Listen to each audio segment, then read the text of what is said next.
Hello guys, আজকে আমি যাচ্ছি গাজীপুর শালবনে যাচ্ছি ভিডিও শ্যুট করতে। তো অনেকক্ষণ ধরে জ্যামে বসে আছি, কেউ বলতে পারতাছে না যে সামনে কি হয়েছে, কারণ অনেক পিছনে ছিলাম।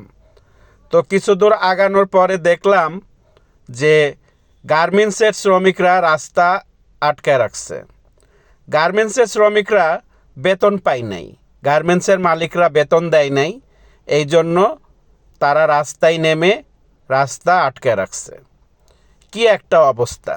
আরে ভাই, গার্মেন্টসের মালিকরা বেতন দেয় নাই, মালিকের বাসায় যান, মালিকের বাসায় যায়া মালিকরে আটকে রাখেন। আপনারা এই যে রাস্তা আটকে রাখছেন, এখানে কত মানুষ গ্রামের বাড়ি যাচ্ছে, কত মানুষ অফিস আদালতে যাচ্ছে, কত মানুষ কত বিপদে আছে, অথচ আপনারা রাস্তা আটকায়া রেখে দিয়েছেন। এটা আসলে ঠিক না। আমরা কোন দেশে বসবাস করি? যে দেশের কোনো বাপ মা নাই, যে দেশের কোনো প্রশাসন নাই, যে দেশের কোনো কর্তা নাই, সেই দেশে আমরা বসবাস করি। আমাদের দুর্ভাগ্য যে আমাদের জন্ম হয়েছিল এই দেশে।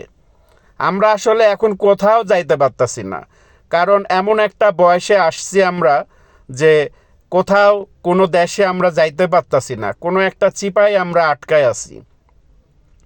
তো আমি বলতে চাই যে আমরা আর এরকম কতদিন সাফার করব? আমরা আর কতদিন বিপদে থাকবো এরকম? কেউ কি ভালো মানুষ আসবে না এই দেশে? কেউ কি এটা সমাধান করতে পারবে না যে শ্রমিকদের বেতন না দিলে রাস্তায় চলে আসবে, হাজারো মানুষরে বিপদে ফেলা রাখবে? এটা আসলে ঠিক না, এটা দেখা উচিত, আমি মনে করি উচিত। কোনো পৃথিবীতে এরকম কোনো সিস্টেম নাই। হ্যাঁ, আমাদের দেশেই একমাত্র এ ধরনের সমস্যা। আমরা বিভিন্ন জায়গায় বিভিন্ন ধরনের এরকম বিপদে পড়ি।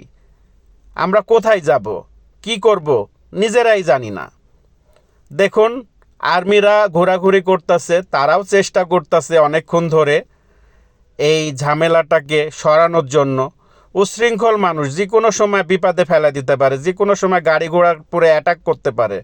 তো যাই হোক, সবাই আমাদের জন্য দোয়া করবেন, আমরা যেন ভালোভাবে বাসায় ফিরতে পারি।